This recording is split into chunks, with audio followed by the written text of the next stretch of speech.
Hello बच्चों, नमस्कार। कैसे हैं आप सभी? आशा करता हूं आप सभी लोग अच्छे होंगे और आपकी तैयारी बहुत ही अच्छे तरीके से चल रही होगी।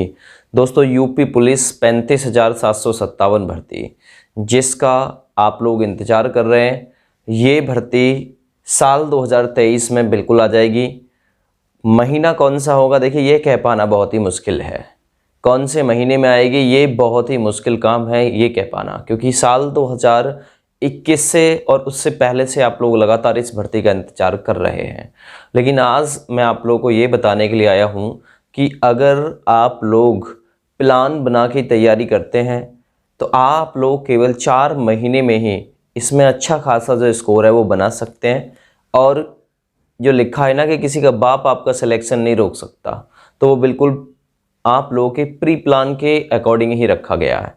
यानी कि अगर आप लोग 4 महीने मन से, तन से और धन से है ना, मन से करिए, तन से करिए, और धन तो छोड़ दीजिए, धन की ज़रूरत नहीं है।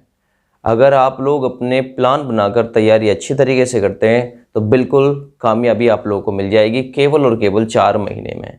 इसमें आप लोगों को ये समझना होगा कि आप लोगों को क्या क्या चीज़ की रिक्वायरमेंट होती है। देखिए, सबसे पहले आप लोगों को आवेदन यानी कि रजिस्ट्रेशन आवेदन करने के लिए सबसे पहले मौका दिया जाता है। आवेदन कौन लोग करते हैं? जो 12वीं पास हो, अच्छा, जिनकी आयु 18 से लगभग 22 हो। छूट मिलेगी ना मिलेगी ये तो आगे की बात है, लेकिन जो इनका पहले से हिसाब जो चला रहा 18 से 22 general candidate, OBC, SC, ST reservation के अकॉर्डिंग इनकी एज काउंट होती है। तो आवेदन वही करेगा जो 12वीं पास हो और जो एज क्राइटेरिया को पूरा करता हो। उसके बाद में आप लोगों को एग्ज़ाम के लिए बुलाया जाएगा। भाई एग्ज़ाम में कौन बैठेगा? तो एग्ज़ाम में वही बैठेगा जो रजिस्ट्रेशन होके, है ना, रजिस्ट्रेशन करा के और एग्ज़ाम की फ़ीस पे करके आगे के लिए आएगा। दूसरी चीज़, एग्ज़ाम जो होगा वो कितने नंबर का होगा? 300 अंक का होगा और हाइब्रिड मोड में जहाँ तक आपका एग्ज़ाम जो है वो कराया जाएगा। यानी पेपर तो आप लोगों को ऑनलाइन दिखाया जाएगा स्क्रीन पे और OMR ऑफलाइन भरनी होगी। इसे हाइब्रिड मोड कहते हैं। ये नकल रोकने का एक अच्छा तरीका साबित हो सकता है। दूसरी चीज़, आप लोगों का जो एग्ज़ाम होगा इसमें 150 सवाल आएंगे, 2 घंटे का आपका पेपर होगा। अभी आप लोग ये मान के चलिए फ़िलहाल के दौर से कि पेपर आपका ऑफलाइन भी हो सकता है, पेपर आपका हाइब्रिड मोड में भी कराया जा सकता है। तो ये तो चीज़ें आगे जब पेपर होगा तब क्लियर हो जाएंगी। फिलहाल मैं आप लोगों को अभी से प्लान जो बनाना है उसके अकॉर्डिंग कुछ जो चीज़ें हैं वो बता के चल रहा हूँ। तो इतना हो गया। अच्छा, 2 घंटे का पेपर होगा। 0.5 की नेगेटिव मार्किंग इसमें होती है और इसमें लगभग 22 लाख से ऊपर जो कैंडिडेट है वो आवेदन करते हैं।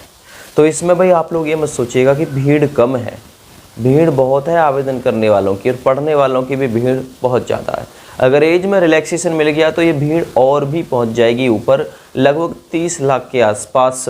अगर एज में रिलैक्सेशन मिलता है तो संख्या वहां तक पहुंचेगी। और जहां तक मुझे लगता है एज में रिलैक्सेशन तो मिलेगा, क्योंकि साल 2018 49,568 अंतिम वैकेंसी आई थी, उसके बाद में अभी तक कोई वैकेंसी नहीं आई है। ठीक है, तो चलिए इसमें मैं आप लोगों को बता के चलता हूँ आप लोगों को करना क्या होगा। आपके 4 सब्जेक्ट रहेंगे, है ना। 4 सब्जेक्ट से 150 सवाल आएंगे, 55 सवाल रीजनिंग से आएंगे। तो प्रत्येक दिन आप लोगों को अपना चार्ट बनाइए, ठीक है ना। प्रत्येक दिन आप लोगों को प्रत्येक सब्जेक्ट पढ़ना होगा। आप जिस भी कोचिंग संस्थान से जुड़े हुए हैं वहाँ आप लोगों को प्रत्येक दिन प्रत्येक सब्जेक्ट को प्रायिकता देनी है, क्योंकि सबकी अपनी अपनी वैल्यू है। रीजनिंग 55 सवाल आने की जो उम्मीद है वो रहती है 110 अंक के, यानी सवाल मतलब एक सवाल जो है वो लगभग 2 अंक का है, तो 110 अंक की तो इसमें रीजनिंग ही रहती है। रीजनिंग के लिए आप लोग बुक यूज़ कर लीजिए, अरिहंत, राकेश यादव सर की लूसेंट। कम से कम 2 घंटे इस रीजनिंग को दीजिए। कोचिंग की बाद का समय मैं बता रहा हूँ, ठीक है। और आप लोगों की हिंदी, इसमें सबसे बड़ी चीज़ है मतलब एक तो रीजनिंग और एक हिंदी। हिंदी के 37 सवाल आने हैं जो कि 74 अंक के हैं। तो कैसे 74 अंक की तैयारी करोगे? क्योंकि हिंदी वो सब्जेक्ट है जो आप लोगों को बहुत ही बेहतरीन नंबर कमा के देता है, यानी बेहतरीन। अगर आपकी तैयारी अच्छी है तो हिंदी में पूरे के पूरे नंबर मिलते हैं। देखिए जीके रोज़ बढ़ रही है, जीके इतना कहाँ तक कवर करोगे, करंट अफेयर्स भी है ना, साइंस भी है उसमें, मतलब ज्योग्राफी भी है, हिस्ट्री भी है, पॉलिटी भी है, इकोनॉमिक्स भी है ना, और सारे करंट अफेयर्स तो रोज़ बढ़ती चली जा रही है, तो कहाँ तक जीके तैयार करोगे बताओ। लेकिन आप लोगों को अपना प्री प्लान तैयार करना, ये 3 सब्जेक्ट आप लोगों को मजबूत करने, जिसमें मैथ के 20 सवाल आएंगे, कोशिश करिए। अभी आपको नहीं आते हैं कोई बात नहीं, सीखने की कोशिश करिए। अगर मैथ में आप लोगों ने 17-18 भी कर लिए और रीजनिंग के 55 में से आप लोगों ने 42-44 भी कर लिए, और हिंदी के 37 में से आप लोगों ने 32 प्लस कर लिए, इतना भी कर लिया ना, तो ये मान के चलो सिलेक्शन की दावेदारी हो गई, ठीक ना। सिलेक्शन की दावेदारी आप लोगों की हो जाएगी, जितना मैंने बताया इतना, है ना। 42 से 44 सवाल रीजनिंग, 17 से 18 मैथ, और अगर रीजनिंग की बात करें तो मैंने बता दिया 42 से 44, हिंदी की बात करूं तो 32 प्लस का स्कोर इसमें बढ़िया रहेगा। और आप लोग कतई जीरो तो रहोगे नहीं जीके में, लगभग 20 सवाल आप लोग 38 सवालों में से वहाँ भी सही करने की कोशिश करोगे। 55 सवाल रीजनिंग से आते हैं, 37 सवाल हिंदी से आते हैं, 38 सवाल जीके से आते हैं, जीके जीएस करंट अफेयर्स और ज्योग्राफी पॉलिटी सभी से मिला के 37 सवाल इसमें हिंदी से आते हैं।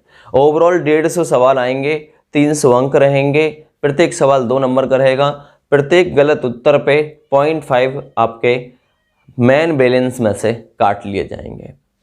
तो प्रत्येक सब्जेक्ट को आप लोगों को लगभग 2 घंटे में तैयार करना है, प्रत्येक दिन, एक भी दिन मतलब एब्सेंट ना हो। चलिए कोई एक आध दिन छूट जाता है, कोई समस्या नहीं है, पर कंटिन्यू, क्योंकि जो कंटिन्यू लगा रहेगा बात उसी की बनेगी।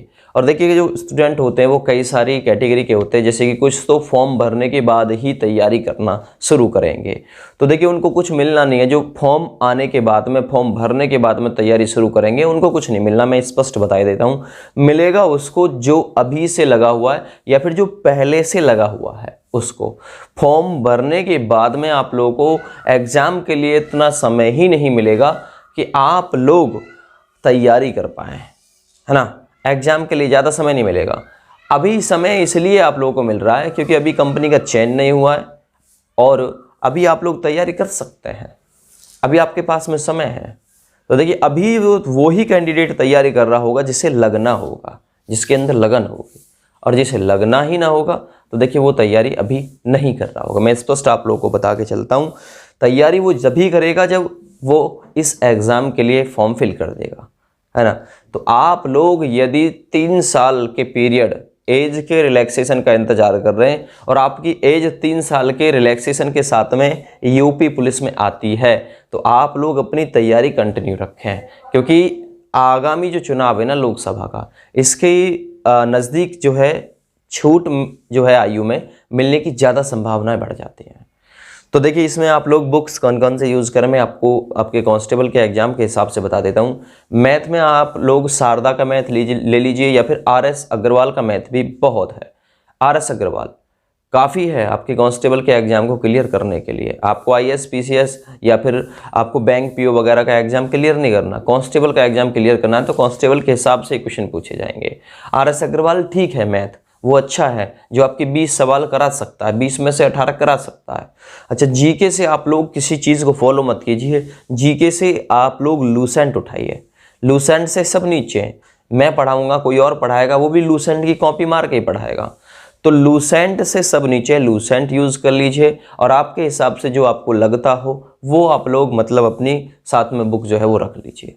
अगर मैं बात करूँ हिंदी की, तो देखिए हिंदी हमारे YouTube चैनल से पढ़ लीजिए, फ्री ऑफ कॉस्ट पढ़ाई जा रही है। दूसरी चीज़, अगर आप लोग हमारे YouTube चैनल से नहीं पढ़ना चाहते हैं तो घटना चक्कर ले लीजिए, आदित्य की बुक है वो बहुत बढ़िया है, और हिंदी के लिए आप लोग लूसेंट भी यूज़ कर सकते हैं। लेकिन जितना हम लोग मतलब पढ़ा रहे हैं, जितना हम लोग चीज़ें कलेक्ट करके दे रहे हैं, इतना शायद इन बुक्स में भी नहीं है। तो आप लोग हिंदी हमारे YouTube चैनल से पढ़ सकते हैं, प्ले लिस्ट बनी हुई है हिंदी की, वहाँ से पढ़ लीजिए। अगर मैं बात करता हूँ, देखिए मैथ का बता दिया, रीजनिंग की बात और है। रीजनिंग में आप लोग आरएस मतलब राकेश यादव सर की रीजनिंग ले लीजिए, या फिर घटना चक्र ले लीजिए, रीजनिंग का भी है उपलब्ध, ठीक है। या फिर आप लोग किरण की ले लीजिए रीजनिंग, जिसकी आप लोग पढ़ना चाहें। ये आपके मतलब माइंड के ऊपर डिपेंड करता है कि भाई मैं कौन सी बुक इसमें रीजनिंग में अपने लिए यूज़ करूं जो मुझे अच्छी लगती है ना। पीयूष वर्ष्ने सर की रीजनिंग भी है, उसे भी आप लोग अपने पास रख सकते हैं, बहुत बेहतरीन बुक है, वो। तो रीजनिंग की भी मैंने आप लोगों को बुक बता दी, हिंदी की भी बता दी, मैथ की भी बता दी, जीके के भी मैंने आप लोगों को बता दिए। जीके के आप लोग मतलब नोट्स वगैरह भी इकट्ठे कर सकते हैं। यूट्यूब चैनल वाले जो नोट्स मतलब देते रहते हैं 40-40, 50-50 रुपये में, 100-100, 150-150 रुपये में, तो वो भी अपने पास आप लोग कलेक्ट कर सकते हैं। ईच संडे यानी प्रत्येक संडे आप लोगों को पूरा टेस्ट देना होगा इसका। आपको आपकी तैयारी के बारे में पता चलता रहे, आपको आपकी कमियों के बारे में पता चलता रहे कि भाई मेरी जो इस पार्ट में कमी चल रही है। तो ईच संडे, प्रत्येक संडे ऑनलाइन प्लेटफॉर्म बहुत सारे जो टेस्ट दिलाते रहते हैं। RWA ऐप डाउनलोड कर लीजिए, रोजगार विद अंकित, वो प्रत्येक संडे आप लोगों का टेस्ट कराते हैं। और भी आप लोग चाहो तो टेस्ट बुक का सब्सक्रिप्शन ले सकते हैं। इसके साथ साथ में और भी कई सारे जो ऑनलाइन प्लेटफॉर्म है जो आप लोगों को टेस्ट उपलब्ध कराते हैं, तो वो टेस्ट आप लोग अपने लगाइए। प्रत्येक संडे एक फुल टेस्ट आप लोगों को लगाना होगा। तो ये आप लोगों को अपनी जो तैयारी है उसमें रखना है। चारों सब्जेक्ट को 2-2 घंटे देना, 8 घंटे, ठीक ना। और प्रत्येक संडे टेस्ट लगाना है, ठीक है। और भैया आप लोग इतना कर सकते हैं, जीके सुबह के समय पढ़ सकते हैं, मैथ और रीजनिंग शाम के यानी रात के समय पढ़ सकते हैं, ठीक ना। और जीके और हिंदी ये सुबह के समय रख लीजिए और वो दोनों शाम के समय रख लीजिए। इतना कर लीजिए, 4 घंटे सुबह में पढ़ लीजिए, 4 घंटे शाम में, और फिर कुछ कोचिंग में पढ़ लो, ठीक ना। ऑनलाइन जो टेस्ट वगैरह आप लोग दे सकते हैं वो टेस्ट वगैरह भी आप लोग जरूर दें। तो आशा करता हूँ समझ में आया होगा। अगर इतना समझ में आया है तो आप लोग एक अच्छा स्कोर बना सकते हैं, लेकिन टारगेट अभी से बनाओगे तब बनेगा, है ना। पेपर या फॉर्म भरने के बाद में टारगेट बनाओगे तो बिल्कुल कामयाब नहीं होगा। ठीक है भैया, जय हिंद, वंदे मातरम।